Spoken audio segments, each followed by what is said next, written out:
৪৮ BGB বরাবরের মতোই আমাদের যে অভিযান আমরা সীমান্ত রক্ষার পাশাপাশি আমাদের যে আভিযানিক কার্যক্রম এটা চলমান রয়েছে। আপনারা কিছুদিন আগেও আপনারা জানেন যে বেশ কিছু চোরাচালানি পণ্য আমরা সবচেয়ে বড় একটা চোরাচালানি পণ্য আটক করেছিলাম ঈদের ঠিক আগে, গত ঈদের আগে। সেটা আনুমানিক প্রায় 21.5 কোটি টাকার মতো ছিল। তো আমরা সেই ধারাবাহিকতা অব্যাহত রেখেছি।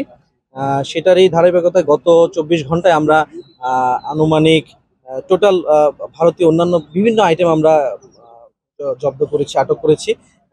অনেকগুলো দল কাজ করেছে, বিশেষ করে আমাদের সংগ্রাম, বিওপির দায়িত্বপূর্ণ এলাকা, তারপর তামাবিল, শ্রীপুর, প্রতাপপুর সীমান্তবর্তী এলাকা থেকে আমরা এই সমস্ত চোরাচালানি পণ্য আটক করেছি, যার আনুমানিক আটক মূল্য বা সিজার মূল্য হবে প্রায় 6 কোটির মতো সবগুলো মিলিয়ে। তো এখানে আমরা কিছু ডিসপ্লে করতে পেরেছি, বাকিগুলো অন্যান্য বিওপির মধ্যে রয়েছে।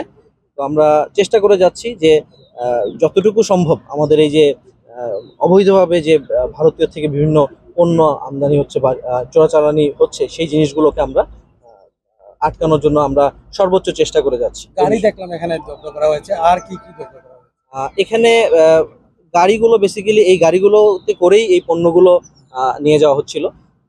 বিশেষ করে এই গাড়িগুলোর মধ্যে ছিল বিভিন্ন কসমেটিক্স আইটেম, বিভিন্ন ক্লোবজি cream, Pond's cream, face wash এই ধরনের।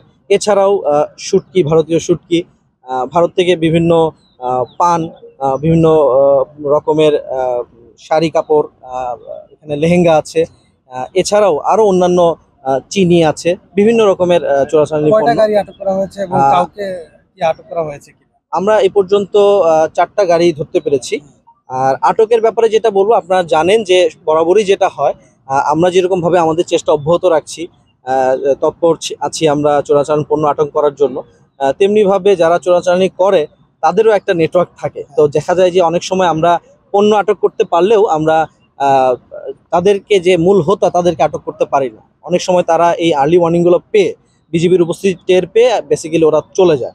চলে তারা ওই বিভিন্ন আত্মগোপনে চলে যায়, তারা মালামালগুলো আমরা সামহাও আটক করতে পারি আর কি। তো আমাদের এই চেষ্টা অব্যাহত আছে, বিশেষ করে আসন্ন ঈদকে সামনে রেখে চোরাচালানি যে সমস্ত পণ্য আসছে, বিশেষ করে এই কোরবানি ঈদকে সামনে রেখে আমরা দেখেছি অনেক ধরনের যে লেহেঙ্গা জাতীয় আইটেম বা ঈদের সময় যে সময় আইটেমগুলো চলে, এই আইটেমগুলো বেশি আমাদের আটক করেছি। আমরা চেষ্টা করে যাচ্ছি আর কি আমাদের সাধ্যের আপনি সর্বোচ্চ। দায়িত্ব নেওয়ার পর আমরা দেখলাম যে আসলে এই যে আটক করার জব্দ করার যে তৎপরতা সেটা অনেকটাই